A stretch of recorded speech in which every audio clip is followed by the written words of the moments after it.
Hello, నమస్తే, good morning.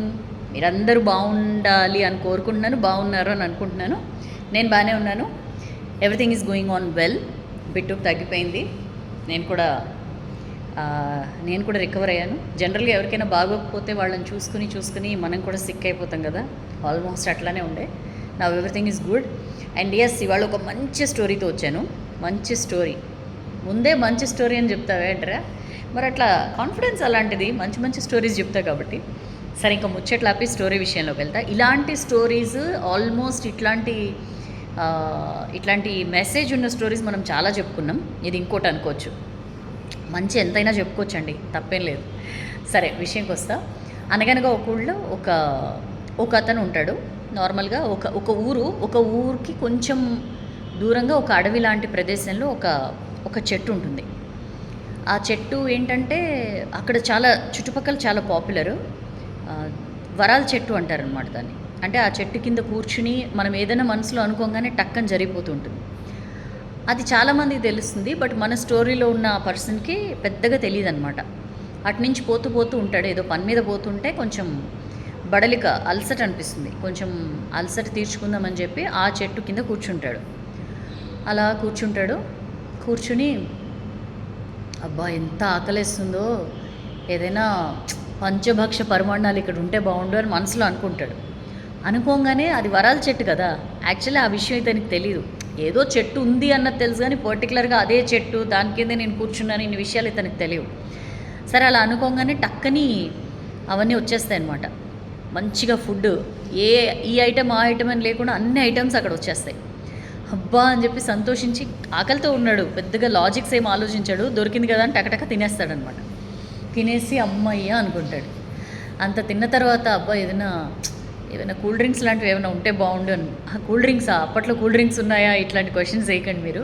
అంటే తాగడానికి ఏదైనా ఉంటే బాగుండు అని అనుకుంటాడు. వెంటనే 2 గ్లాసుల్లో అక్కడ స్పెషల్ డ్రింక్స్ ప్రత్యక్షం అవుతాయన్నమాట. హాయిగా తాగేస్తాడు.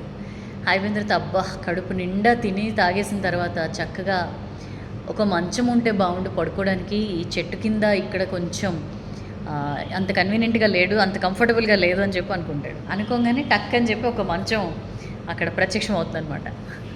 మంచం మీద హాయిగా పడుకున్న తర్వాత అప్పుడు ఆలోచన వస్తుంది, అవును నేను ఇందకటి నుంచి ఏమనుకుంటే అవన్నీ వచ్చేస్తున్నాయి అని చెప్పి, కొంపతీసి ఇక్కడ దెయ్యమేం లేదు కదా అనుకుంటాడు. అలా అనుకున్నాడో లేదో దెయ్యం వచ్చేస్తుంది.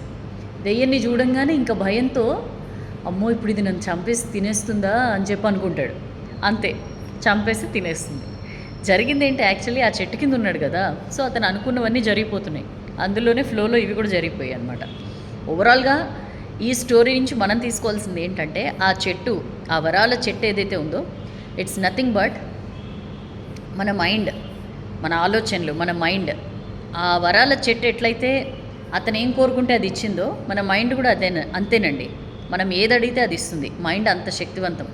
అందుకనే ఎప్పుడు మంచి ఆలోచించండి, పాజిటివ్ ఆలోచించండి అని చెప్పి అనేది. అందుకే వర్షం వస్తూ ఉంటుంది, హాయిగా వర్షాన్ని ఎంజాయ్ చేయొచ్చు.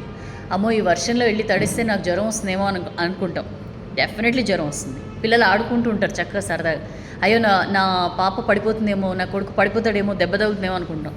డెఫినెట్లీ పడిపోతారు. సో అన్నిటికంటే చాలా శక్తివంతమైంది ఈ సమస్త విశ్వంలో ఏదైనా ఉంది అంటే అది మన మైండే.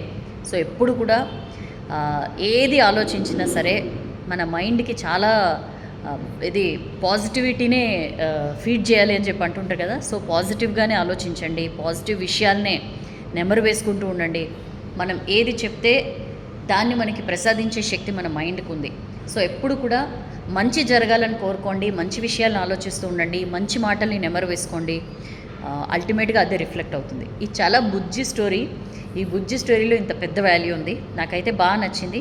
మరొకసారి ఎప్పుడైనా సరే మీ గురించి మీరైనా సరే, ఇతరుల గురించి అయినా సరే, మీ మైండ్లో, మీ మనసులో వాళ్ళ గురించి చెడుగా అనుకోవడం, ఎస్పెషల్లీ మీ గురించి మీరు, మనం చాలాసార్లు చెప్పుకున్నాం కూడా ఇది. నేను ఎందుకు పనికిరాను, నాకేం రాదు, ఇట్లాంటి మాటలు ఎప్పుడు మాట్లాడొద్దు. బికాజ్ చాలా సీరియస్గా తీసేసుకుంటుంది. అది మీ క్యారెక్టర్లో, మీ పనితీరులో, మీ లైఫ్లో రిఫ్లెక్ట్ అవుతుంది. So never do that mistake. Okay, ఈ స్టోరీ నాకు బాగా నచ్చింది, మీకు కూడా నచ్చింది అనుకుంటున్నాను. నచ్చితే బాగా షేర్ చేయడం మర్చిపోకండి. నెక్స్ట్ వీడియోలో మళ్ళీ కలుద్దాం. Till then think positive, and be good. This is your Soujanya signing of.